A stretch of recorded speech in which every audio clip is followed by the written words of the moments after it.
All right, everyone. Well, welcome this evening to our discussion with our good friend Whyt Manga and Raymond Brown. Raymond, do you go by Ray or Raymond? Which is it going to be for today? Ray's fine. Whatever rolls off the tongue. Yep. So we're going to be talking about Saturday Wars CCG, and Saturday AM just in general. We're very, very excited. So maybe just to kick us off, Ray, could you go and give us like a brief introduction to yourself and maybe give us like a 60-second overview of Bully Eater, what you're doing, and for people who maybe just haven't heard about the character, haven't heard about the story yet. Sure. Yeah. Raymond Brown. I'm one of the co-founders of Saturday AM. Both White and myself, we were there pretty much from day one with the company. I do a lot of the behind the scenes stuff, as far as just logistics and trying to get things out the door. As far as my comic Bully Eater, it is basically about a young man named Asao. He's a martial artist. He has a very huge distaste for bullies in any form of fashion. So he's a martial artist that uses his skills to help people out from save them from different bullies. And the school he goes to is actually chock full of super bullies that have superhuman abilities. So it makes for a really fun read where he goes up against these superpowered beings that give him a run for his money. And 9 times out of 10, he's not as strong as they are. So he has to use his wit to really outsmart them and get around them and use their weaknesses against them. So that's it. Okay, cool. Thank you. Wait, maybe you could go and I think a lot of people have heard of Apple Black, but for those who haven't, maybe just give us a bit of a quick synopsis. Apple Black is a fantastical world with sorcerers, and it follows Sano, who is pretty much prophesied to be this savior of the world for an impending doom that I call the Infinite Night. But he has visions that point to him being quite the opposite. And so the story kind of dives into that and plays it a little bit. He has allies and, fun enemies. It has a lot of that shonen energy and, plays around with concepts while being innovative with other concepts, for instance, like wands and how they could be anything within this world. And someone can have a wand be a cigarette and they battle with smoke, or a guitar and they battle with music, based off of their bloodline and all of that. So it's an action series, fun series, got a lot of that shonen energy, very influenced by shonen comics from Japan as well. So if you're into that, you might be into this. Yeah, I can tell you, I'm definitely into it. I'm Bully Eater too. I really like the story with the Sow, but as the deeper I've gotten into Apple Black, the more I realize that there's a whole world, and we'll get into that in just a second. Before we talk about that, though, I want to just talk about Saturday AM and the history, because both of you have basically been here since the beginning. It's been like 10 years since the company got started. You're celebrating your 10th anniversary, kind of over the end of last year and this year. And so just tell me a little bit about those early days, how things got started from your perspective, and how it's evolved over those last 10 years. So maybe Ray will have you go first and then Whyt afterwards, or throw in your color commentary as we go. It's funny. Fred approached me. Right there. Actually, it's probably a little over 10 years ago when he first approached me about it, and his pitch was, we can make manga and make $1,000 a month, and I was like, okay, I could live with that. Still waiting on that to happen, but whatever. But no, but yeah, once he kind of approached me with it, I was doing Bully Eater at the time, on like an indie web comic site. So just post, I would post. I think back then we were doing like 2 or 3 pages every week, kind of syndicating it that way, and you were just kind of on your own schedule doing your own thing, which it was cool, it was fun. But then, like I said, once he approached to me about the Manga magazine, that was actually something that I really wanted to do. It was actually one of my kind of childhood dreams. Once I, got into anime and manga and stuff like that, I was like, man, I would love to make some type of like Shonen Jump, and that's kind of all. That's the only thing I had with it. That's the only idea I had. But then when he came with the idea, he kind of laid out the vision of, what we could do with it and where we could go. I was all in. I was all in, and then from there, of course, then at that point it was kind of like, okay, now it's me, Fred, and we had one other artists with us as well. And it's like, we got to get some talent. And I'm like, that's when I introduced him to Whyt. And I was like, dude, if you can get Whyt, we're going to be golden. Like, this dude is like really talented. He's super popular. I'm like, yo, if we can get this dude, we're good to go. And Whyt and I at the time probably had like we bumped into each other online from time to time. So, but I guess he trusted me enough to let me make the introduction to Fred, and then the rest was history. So I'm curious, Wade, to hear your side of that specific time. I watched an interview with you and Frederick from like 10 years ago, and you guys were talking about kind of the origins of Apple Black and referencing some of the stuff that was happening beforehand. But I just love to hear, based on what Ray just shared, like from your perspective, when you got started and how you first got into it, and how it's evolved for you 10 years later. I think back then, people, a lot of the things we're doing right now, as you can imagine, were very new. And that is, trying to make comics that have that Japanese influence, um, and diversify what it means, diversify further anime and manga. At least that was Saturday AM's mission. That was Fred's mission, and I, Raymond and I kind of tagged along into that and, bought into it. And while all of that was happening, Raymond got in touch with me after Fred got in touch with Raymond. And that's where I thought to myself, this would be worth a try. We're all big fans of Shonen Jump, and it would have been cool to create something like that here in the West with a strong mission. And so that's why I came on board. Um, and then also to be part of the founders of that and have equity in that and help steer that ship. I thought that would be interesting, to allow me develop something fresh for everybody while also developing myself as an artist, creator, person, and all of that. And so that's why I hopped on board. Raymond, I kind of, like I said, bumped here and there, and there was no drama with Raymond. I thought Raymond was cool. And so it just kind of kept building and rolling from there. We started with literally nothing, and to where we are today.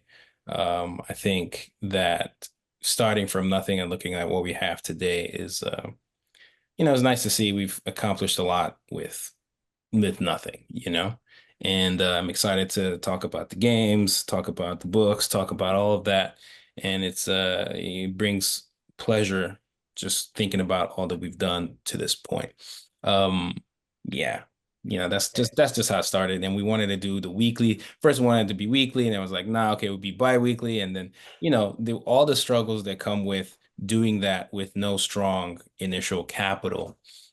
We went through it all, and we learned a lot along the way, what to do, what not to do, where we could give strong advice to upcoming creators. We can, just meet a creator in a couple of minutes and know what we're going to get out of them, if anything at all, or if they might be a great creator, but maybe just not a great fit for us. Also learning about ourselves as creators and, what we can do in the same way. So we've learned a lot from, the front end and back end of, how to do this and how to run it, how to make content, how to write and tell stories, how to manage people, what to expect from people, especially newcomers, and the list goes on. So, we've gathered a lot of experience, taken a lot of W's and a lot of L's, and still happy with what we have today. There's still a lot more to do, and I'm excited about the future. Just based off of the little things here and there that we, Raymond and I know, and we'll probably be announcing soon. One of them being this game. Yeah, yeah. It's we came obviously from outside as a game publisher, and we were introduced to your properties and to the series through a licensing agent actually who knows Frederick.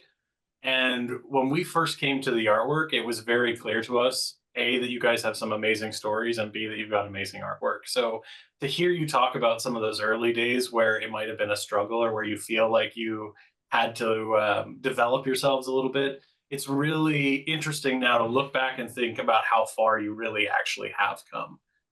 in that time, and that's pretty amazing. So we're going to talk about the collectible card game.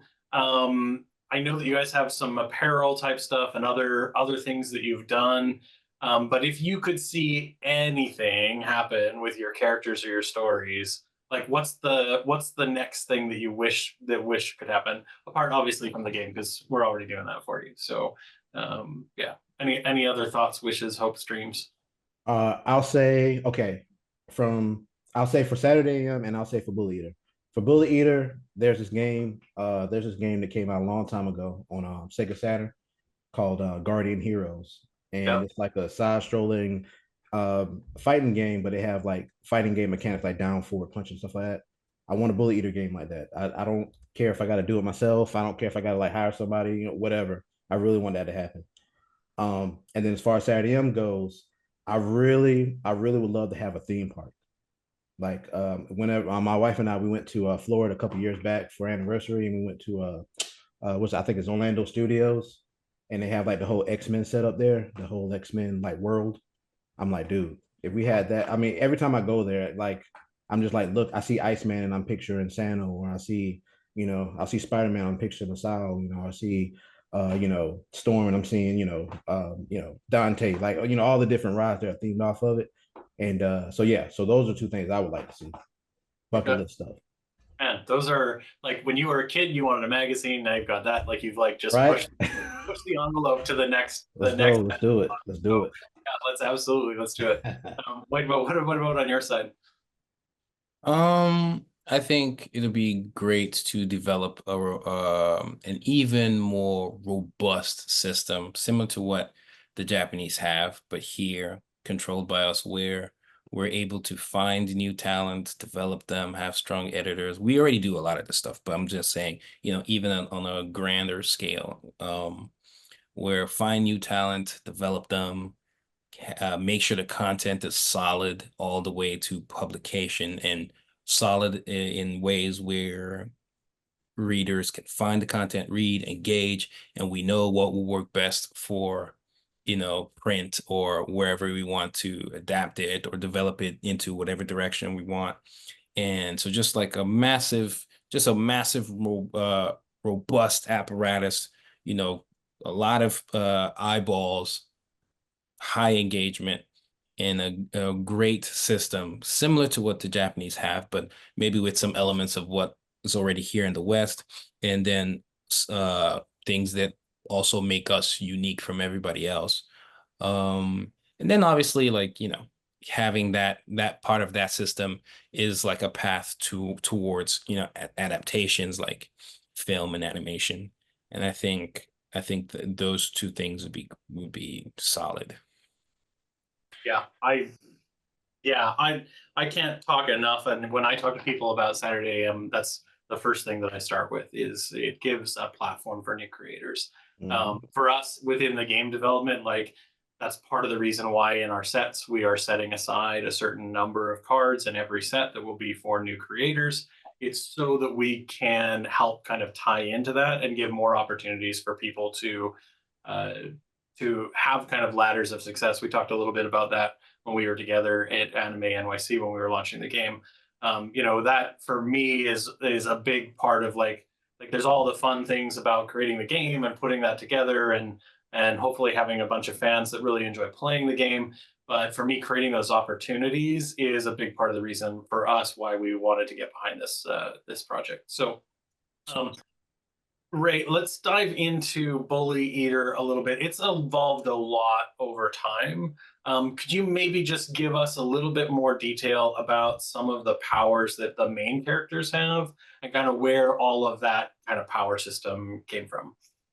Yeah, it was I've been working on Bullier for pretty much the whole time, even before Saturday AM. So, I made it a long time ago. It's just kind of like just a love letter to things I was into, like fighting games and stuff like that, like Street Fighter and those kind of things. So yeah, so over the years it's definitely been stop and start just because, like I've had to kind of like put it away so that I can help with the Saturday M stuff. But for the most part, at least currently right now, the characters use abilities that are called key crafts. And the closest thing I could probably compare it to would be like, say, like Nin off of Hunter x Hunter, where a lot of the abilities are based on the character's real life experience, what they're into, those kind of things. What inspires them, that kind of thing. So a lot of the character's abilities stem from that. Um, Asao, his thing is he doesn't really have really any really powers or anything like that. However, he does have an ability that allows him to really see a weakness in anything. So when he's fighting people, he can see things like he can see the way I try to illustrate it in the comic is like almost like infrared, where he can kind of like see like objects that might be around that he could use, or environment things he can use for his advantage. He also can see, injuries. So if someone's like, has a funny walk, he can see that maybe they have an injury to their knee, or maybe something to their collarbone, something like that. And then he knows where he can attack to do the most damage. So, um, so that's pretty unique to him. As far as the other characters, Ao, I know she's featured in the game as well. Her ability, she's basically a songstress, where she's able to buff people with songs and also nerf. She can kind of, she has like a few songs that she has a song that can put people to sleep, make them groggy. She has another song that's the opposite, that can actually amp people up. So she's I'm a big RPG fan, so if anything, she's kind of like a support character in the series. Yeah, from us, from like a game design perspective, these kinds of things were like, oh, this is great. Like, how do we tie this all together? Now, obviously, we also have to do it within the context of the greater multiverse too. So that was part of it. But Whyt, maybe we can come to you and just talk a little bit more about the world building exercise that has been creating Apple Black, because every time I read one of the volumes, and I've read them now probably 6 or 7 times, going through everything, and I've got your short novel actually like literally right here waiting. That's the next one that I'm going to be reading. I discover something new about the world, something that I didn't really realize before, or gets back in. Like, it's so rich, it's so detailed. Like, you even posted on Discord like yesterday or today something about Ryuzaki and his family, and possibly some relations to the one of the Banburi rebels. And like, I was like, White's mind must just be like exploding with ideas as it comes to this world. So could you maybe just talk about world building, like if for someone who's never done it before, and maybe give us some insight into the kind of Apple Black world and really how vast it really is? Well, with Apple Black, I try to, give honestly my everything into it. And so there was a lot of influence from not just my experiences and where I'm from, Nigeria, my culture, but the cultures that I'm aware of and that I've done a little research on here and there. I use that to at least jolt whatever ideas that I have in the world that I've built. Um, in this one, and I guess for advice for anybody else doing this, it's just one of those things that make the world feel real. It's also cool, depending on what kind of world that you want to build.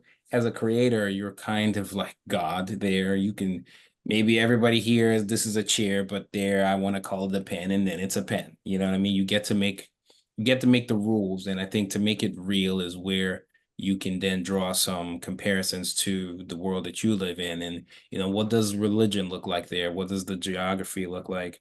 Why is it a certain way? What is the history of this world, and why it is the way it is today? What did it look like before? Where how did that influence the characters? So it's not separated from the story too much, right? Everything is kind of woven and connected with one another. So it's not just, a cool world, but it doesn't have any influence or agency to the story. I think it's all connected.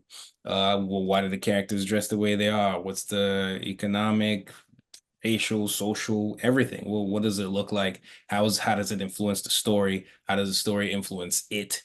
And so you're thinking about literally everything. You're literally creating a world. You're building a world, and world building. And so with Apple Black, I tried to make sure that it was thorough. Sometimes, people can get caught up with that and then forget about the story elements of things, and what makes that interesting. And really, if the story isn't interesting, then the world building is kind of like icing on cake. If the cake doesn't taste good, then it's you just have a good looking, not tasting good cake, which nobody wants. And so you also, you still want to make sure that the story is paramount and on all fronts. But I try to build a diverse world with different cultures, different views, even some languages. Well, the thing you mentioned, you referenced earlier with Ruby is kind of there because right now people that are called Three Niles are essentially people that don't know where their bloodline is from. So essentially, they don't know what their powers actually are and never had the chance or anybody to teach them because everybody's abilities are so kind of different. So they've learned it however they can in certain ways. And so I dropped little hints that I didn't think many people would or anybody would catch. And so somebody left a note drawing that comparison between Ruby and another character, Hector. Now, and so there is a connection there without spoiling it, but that was something that I was playing with. That's just, it's there like a little Easter egg that it's not fully explored so far in the series, but will be moving forward and will kind of give a little bit more information about where Ruby is from and what the similarities are to Hector and just little things like that that are just sprinkled all over the series that I think are interesting and fun to do. So you can read things over and over or go to the Discord and check out people's theories. I think some theories are fun. And so I just kind of try and play with everything and it's just fun to do. At least for me, but I still try to make sure the story itself, while not getting distracted by anything else, is a fun read. Hopefully you Yeah, enjoy it. I'm not. I'm speaking for everybody. I'm loving it. Like honestly, I am. I One of my favorite characters is Simon, and sometime not on this, we should talk about Simon and Ruby and some of the theories that we've kicked around. Oscar shared some with me in some of our team meetings about the ideas and things about how their relationship kind of came to be. So we do actually have a commented question for you, Whyt, which is there's someone who's viewing who is working on their one shot and wanted to know if you would be willing to read it and provide feedback. Do you have any kind of way? I know that you do a lot of things to try and support new creators. Do you have any way that is like the preferred way to get stuff like that if somebody wants to send you something? There's some ways. There's the best way has been like my Patreon, where I have a little bit more of a dedicated look at what they have. But generally, I tend to respond to what people send me, whatever it be Twitter or if you can DM me on Instagram or Discord. Wherever I see it, I always kind of usually have some thoughts and I try to share and steer you in the right direction. And maybe if I can't do a informative word salad in that moment, there's usually a video or two that I can point you towards that will kind of help steer you in the right direction. And that's why I make the videos. That's why, the videos were, oh, I was tired of answering this question over and over and over. Okay, here you go. Video. You know what I mean? Just watch this. And so if somebody wants me to look at their stuff, they can always just link it to me however they can, and I'll do my best to get back to them. The Patreon one is just there's a dedicated tier for that, and that way it's like, okay, this person definitely gets at least a portion of my attention. But generally, however you can reach out to me, I would send something your way. All right, Aaron. So you heard it from Whyt. Go and find him out on Patreon, and they'll be able to help you out. Okay, so I want to talk a little bit about the Saturday Wars crossover because this is something that you guys have been talking about for quite some time, and it's actually happening like now. And I know that Frederick would get really upset with us if we spoil anything. So we can't spoil anything. But what can you tell me, Ray? Everybody dies.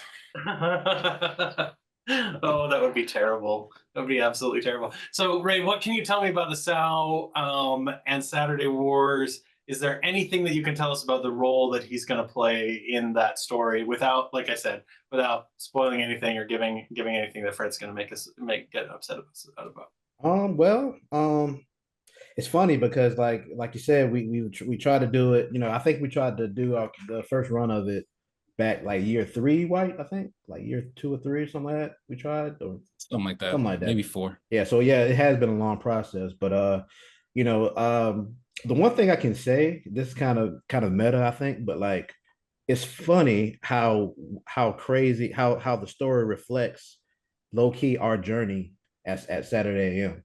It's kind of weird, like like a prime example. I don't think this is a spoiler, but like you know, um, Asal and Sano, in the book they go on a pretty cool adventure together, and they fight some really cool villains. I'm trying to keep everything broad, and it's a really really fun section to see those two interact. And it's funny because, like, Whyt and I, we find ourselves right now in a similar adventure, trying to get making sure the books, it's, top quality, make sure everything's good to go. So it's kind of funny the parallel. So, like, when you guys read about Sano and Asao working together, just know that, that's based off a true story with me and White. That working relationship between the two of you. So what you're saying is, if there's conflict in the book, there might have been some conflict in some of the stories. Yeah, and there were enemies to battle. They were real enemies to battle. Like, they may not have been people, but they were definitely imposing dangerous enemies that we were battling. Yeah, when I've talked with Frederick about the plot and some of the things that he shared with us, it does feel very meta. That was the word that I used with him, where it was like, yeah, it's referential of the world that as Saturday AM, but turned into this really epic multiversal battle. Yeah, So I would go say ahead. I'm sorry, I didn't cut you off. I would say my favorite part about it is that fact that there's some themes in there where, I mean, it really does, like, kind of just show you kind of the journey it takes to the big theme is creation is not easy. So it kind of goes back to the stuff that White was talking about before, about how how to create something new. That there's a lot of obstacles in the way, and I think it does a really good job of like peppering that into the story of how to create something. When you create something new, how daunting it can be, and but also how rewarding it can be at the end of it. And people who started with you may not finish with you, kind of thing. So, but everybody, you wouldn't have been able to get there without all the help along the way, whether the people stay with you or not. Their contribution is one more brick in the building that's called Saturday AM. So, but yeah, that's kind of my spoiler free kind of thought on the book. There's a lot of subtext in that, Ray. So we'll ask other people to read between the lines. What about you, Whyt, with Sano? Again, obviously not spoiling anything. The big question that I have in my mind is this story in Saturday Wars going to impact Sano and the characters in Apple Black in your neck? Like, you've got Volume 5 coming out. Is Volume 6 going to be affected by the things that are happening in Saturday Wars, or is it completely separate sort of plot Um, it's one of those where you would want to. It's open-ended enough, where even the concept of, oh, Saturday Wars, it's like you have these characters. The same thing with the multiversal stories that are just happening in the world today, in real life, MCU, DCU, all that stuff, where it's not fully defined or easily explained, and then you have variants. And so with this world, you don't know yet until you guys go get the books and read for yourselves. Are these the heroes we know, or there's variants of them? Which is this the Sano that is in the books? Is a little open-ended. Um, but at the same time, it does matter in the sense that that thread is connected. There is some multiverse stuff within my book, even book 1, that references stuff that is happening right now. So it is connected, but it's connected in an open-ended way. But I will say, like I said, it's very loose. And without spoiling it, as an example, there's something that happens in the book that definitely not only impacts, every story, but it changes the course of one of them, like, completely. So, it's open-ended yet not. It depends. And so I think fans and readers will have fun with a bunch of theories of how they can connect things together. So the short answer is yes, but open-ended enough to where you can even have more fun with it versus it being this, oh, it's just this simple line, oh, it's the same sound, the same, you know what I mean? It's a little bit more complicated in a fun way, but short answer, yes. Okay. Yeah, no, that's really cool. You know, when we came to the design process of the game, like I kind of mentioned before, the stories, the art, it was all very clear to us that it's there. And when we come to a project, we kind of look at two main questions. The first question is like, is there a story to tell? Because for us, games have a narrative ability, and that's a big part of it. And then the second thing is there a game there? And when we were kind of reviewing all of your guys' stories and everything that we're doing, we were not really sure if like there were lots of elements that could be there, you know, the keycraft stuff, Ray, and you know some of the power systems and things that are in Apple Black and some of the others.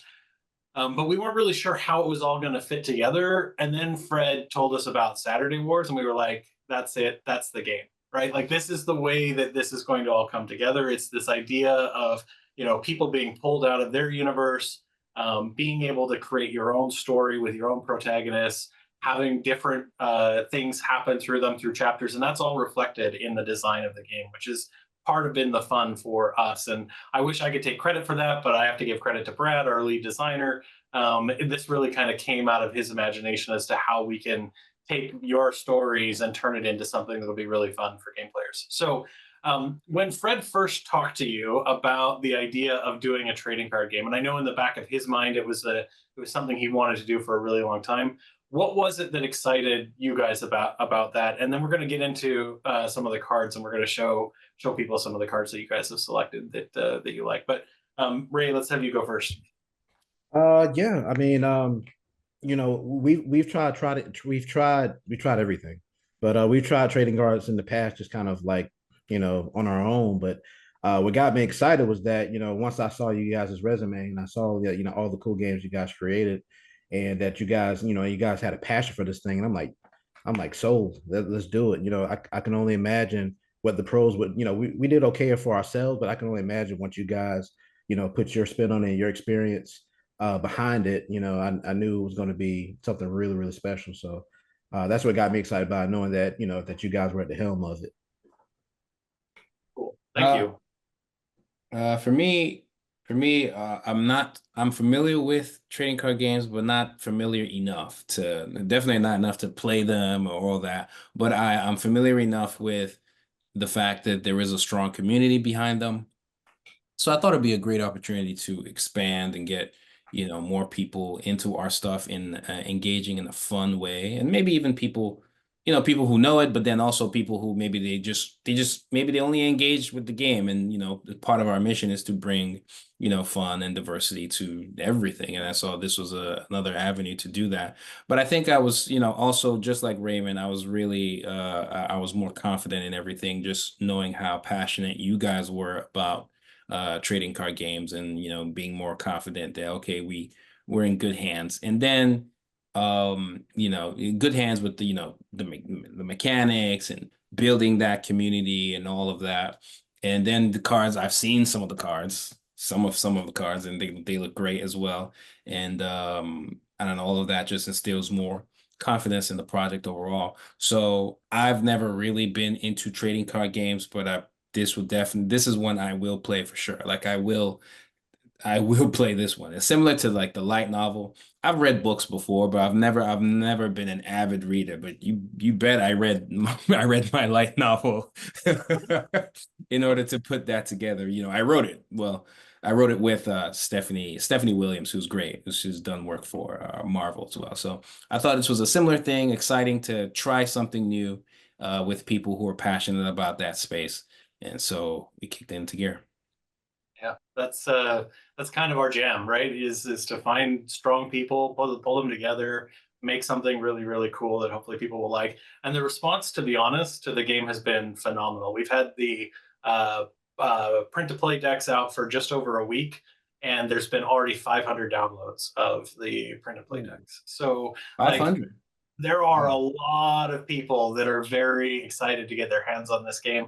We're going to do the live play event in North Carolina at the Comic Con in November, so that's going to be fun. So we're going to show some cards. Let's show Ray the card that you selected from Bully Eater. I'm going to bring it up here.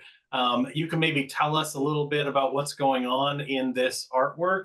Your artwork is pretty awesome. So let's pull this up here, and then maybe you can tell us a little bit about it. Okay. Yeah. The reason I picked this one, it was just nostalgia, man. Like these are from my early chapters. As a matter of fact, that's like I think that's my that's chapter 5, I believe. But like I did that so long ago. But I remember when I was looking for something to do, something to, artwork for the card, it had me going back to my old pages from back in the day. And man, it was so fun to go back and just kind of just see, Really dug um, into the archives. We did the same thing with Whyt too. There was some artwork that went back like 10 years. Sorry, keep going. yeah, man. So I mean, so yeah, so this is like a blast from the past for me. So I was able to basically do some Photoshop magic and and basically blend these together.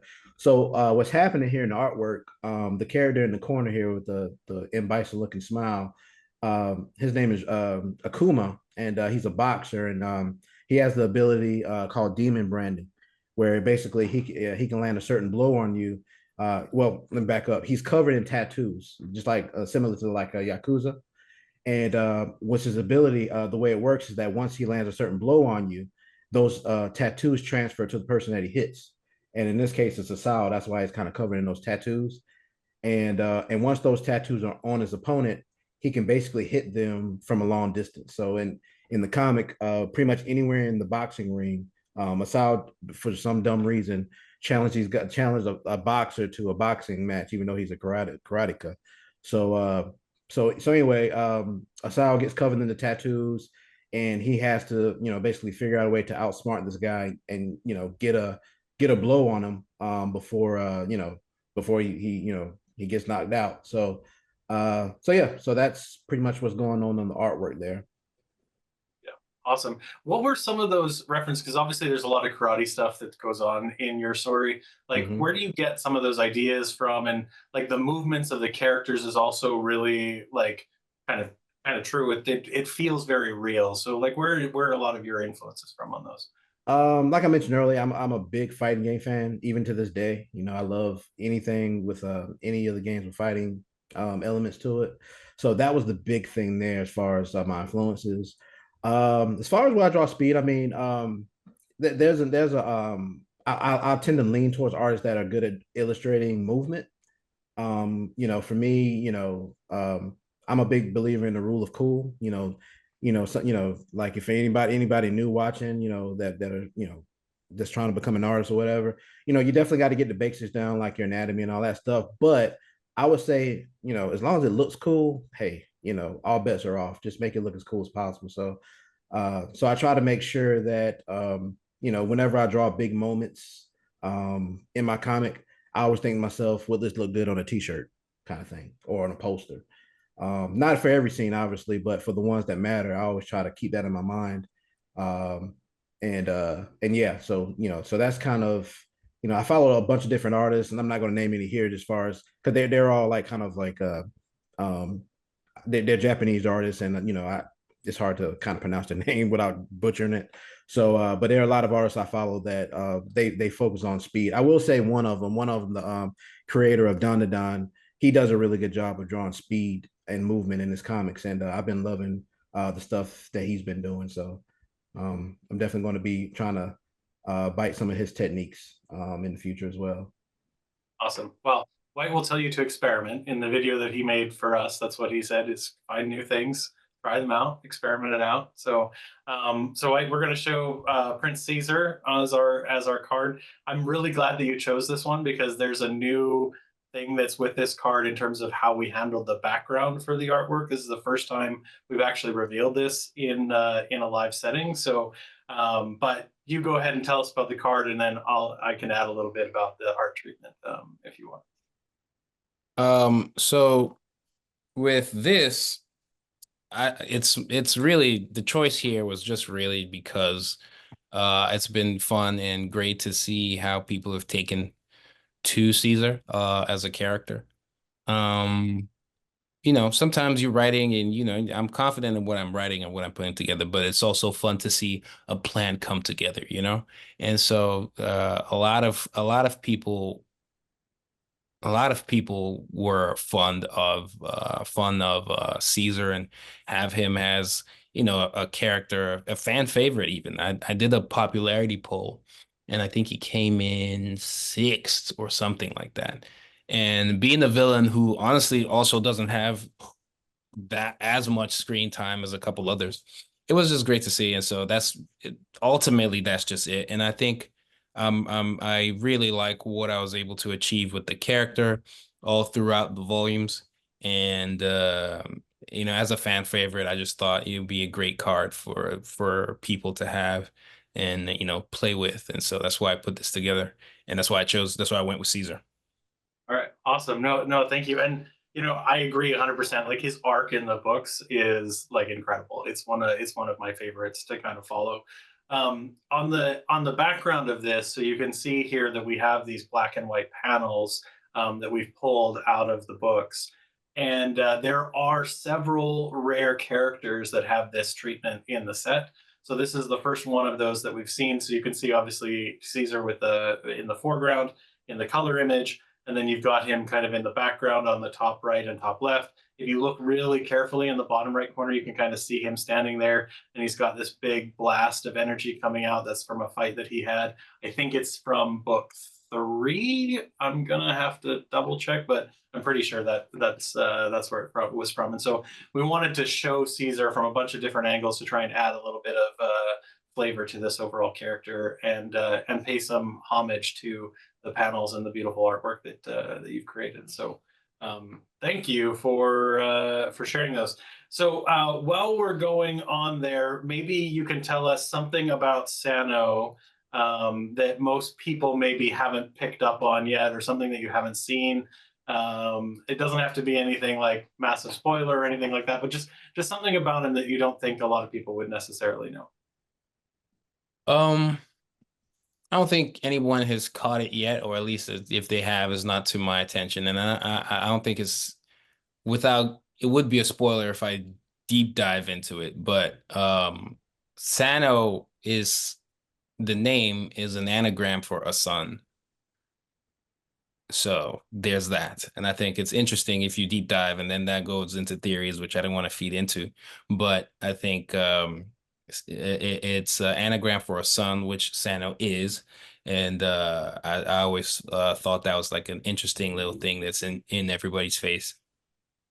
Yeah, you just blew my mind. Was that intentional right from the beginning when you came with Sano's name, or did that happen by happenstance afterwards? From when I started the series, no. But when I was developing the series and, developing it to the point where it's like, things were going to change, including his name. When I then changed his name and shortened it and did that, then it became on purpose because it informed my decision to what I was doing. Okay, well, you heard it here first. Sano is a son, and there's something about that you all should pay attention to. Ray, what Yeah. about you from Sao? And maybe you could tell us something about him. Obviously, he's a character that's been around for a long time, but maybe something that most people might not pick up on the first time that they read it. Um, I would say he's something that you wouldn't think with him. He makes really good grades. Yeah, he's really really smart. Like with his character, it's easy to, because he's so hot headed. It's easy to think he's just kind of like a dumb jock or whatnot. But no, he's the school he goes to, it has an academic part of it, and also of course the martial arts side of it. But you know that's part of what keeps him in school is the fact that he's really good at the academic side of it. So it makes up for him when he takes losses. You know, in the combat portion of it. So Yeah, there's an exchange between him and Io where they talk about how she has to keep really tight notes on everybody that she ever comes across, and he's hmm just like got it in his head. I think that yeah. for me was the first indication where I was like, yeah, no, this guy's got he's pretty clever. So Mhm. So yeah, no, that's really cool. All right. Is there anything that you like? We kind of run through our 30 minutes. We've actually gone. Oh, I'm looking at the time. It's already been 45. So we've already gone quite a bit over from what we originally had planned. But is there anything that you want to tell fans before we sign off? There is a question, Whyt, about do you think that Sano and Apple Black will get animated? And if it does, your preferred studio? I bet you answer this question many, many times. I'm going to guess that yes, you're hoping that it would be, but if it happens, do you have a studio in mind that you're like, this is who I'd love to work with on this? Um, uh, not in particular. If it looks anything like Mob Psycho, I'll be solid. Or it looks like any of the newer One Piece stuff, I'll be solid. I think I don't care too much about what studio does it as long as it looks amazing. Yeah, anime has come a long way in the last like 5 6 years in terms of things coming out, as well as the scores of studios that are doing a really good job. So yeah, I feel on that. But anything you want to tell your fans or say before we sign off? Get Volume 5. Upside down, dude. But yeah, let's do it. Get it upside down. So however you get it, just get it and read it, enjoy it. There is a fully colored chapter in it as well, or at least 90% fully colored, which I think you guys would enjoy.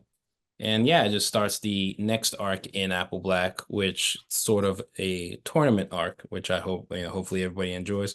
But definitely also pre-order Saturday Wars, the book. That's also available. And stay tuned for the game. Hopefully everybody enjoys it. All right. Thanks. Ray, sign us out. Yeah, definitely. Just echo what White says.